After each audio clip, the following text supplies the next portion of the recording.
বহুত বঢ়িয়া আপোনালোক একদম ফূৰ্তিত আছে হয়নে বিজেপি জিকিব হয়নে নহয় আজি আমাৰ সভাত উপস্থিত অসম চৰকাৰৰ মন্ত্ৰী সঞ্জয় কিষাণ ডাঙৰীয়া দিছপুৰ সমষ্টিৰ সন্মানীয় বিধায়ক অতুল বৰা ডাঙৰীয়া বিধায়ক অমিয় ভূঞা ডাঙৰীয়া আমাৰ দলৰ প্ৰাৰ্থী বিজুলী কলিতা মেধি ডাঙৰীয়ানী দুলন নায়ক ডাঙৰীয়া তুলিৰাম ৰংহাং ডাঙৰীয়া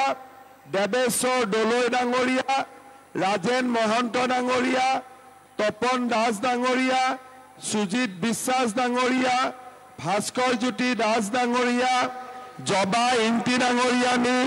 পৰেশ ৰংহাং ডাঙৰীয়া শ্ৰীকান্ত ডেকা ডাঙৰীয়াকে আদি কৰি মঞ্চত উপবিষ্ট বিশিষ্ট ব্যক্তিসকল আইমাতৃসকল যুৱক যুৱতী বন্ধু বান্ধৱীসকল আৰু সভাত উপস্থিত ৰাইজ ৰাতিপুৱা মই কোকৰাঝাৰত গৈছিলোঁ দতমাত তাৰপিছত বাক্সাৰ বিকাশিত আজি মোৰ এখন তৃতীয় সভা ইয়াৰ পিছত নাৰেংগীত আমি আৰু এখন সভা কৰিম মই আজি দিনটোত আৰু যোৱা এক মাহত গোটেই অসমত মই মিটিং কৰিছোঁ ঘূৰিছোঁ ৰাইজক লগ পাইছোঁ এইবাৰ লোকসভা নিৰ্বাচনক লৈ ৰাইজৰ যিমান উৎসাহ মই আগতে কেতিয়াও দেখা নাছিলোঁ এইবাৰ ৰাইজে মন বান্ধিছে যে আমি নৰেন্দ্ৰ মোদীক প্ৰধানমন্ত্ৰী পাতিমেই হয়নে নহয় আৰু আজি আমাৰ সোণাপুৰত বা দিছপুৰ সমষ্টিটো ৰাইজৰ উৎসাহ উদ্দীপনা আমি নিশ্চিত যে গুৱাহাটীত বিজুলী কলিতা মেধি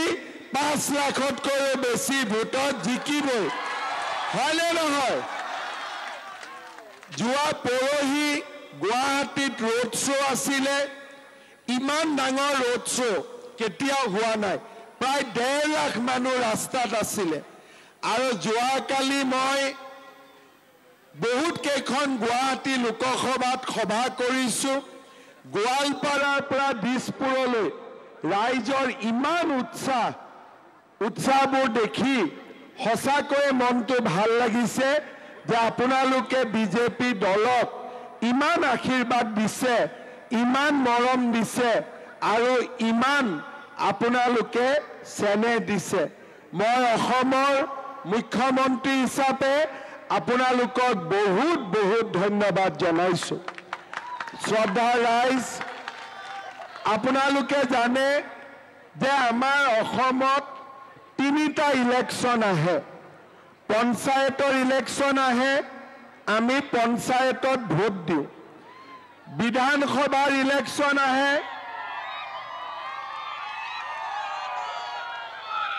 আমাৰ